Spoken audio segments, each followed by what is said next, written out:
ರಾಜ್ಯ ಸರ್ಕಾರ ಗುತ್ತಿಗೆ ಆಧಾರದಿಂದ ಶೇಕಡಾ 40ರಷ್ಟು ಕಮಿಷನ್ ಪಡೆಯುತ್ತಿದೆ ಎಂಬ ಗುತ್ತಿಗೆದಾರರ ಸಂಘದ ಆರೋಪವನ್ನು ಸಿಬಿಐ ತನಿಖೆಗೆ ವಹಿಸಬೇಕು ಎಂದು ವಿರೋಧ ಪಕ್ಷದ ನಾಯಕ ಆರ್ ಅಶೋಕ ದಾವಣಗೆರೆಯಲ್ಲಿಂದು ಆಗ್ರಹಿಸಿದ್ದಾರೆ.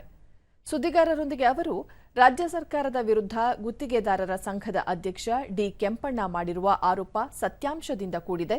ಕಾಂಗ್ರೆಸ್ ಸರ್ಕಾರ ಅಧಿಕಾರಿಗಳ ಮೂಲಕ ಗುತ್ತಿಗೆದಾರರಿಂದ ಕಮಿಷನ್ ಸಂಗ್ರಹ ಮಾಡುತ್ತಿರುವುದು ಸಾಬೀತಾಗಿದೆ. ಹೀಗಾಗಿ ಕಾಂಗ್ರೆಸ್ ಸರ್ಕಾರ ಅಧಿಕಾರದಲ್ಲಿ ಮುಂದುವರಿಯುವ ನೈತಿಕ ಹಕ್ಕಿಲ್ಲ. ಮುಖ್ಯಮಂತ್ರಿಯಾದಿಯಾಗಿ ಎಲ್ಲರೂ ರಾಜೀನಾಮೆ ನೀಡಬೇಕೆಂದು ಒತ್ತಾಯಿಸಿದರು.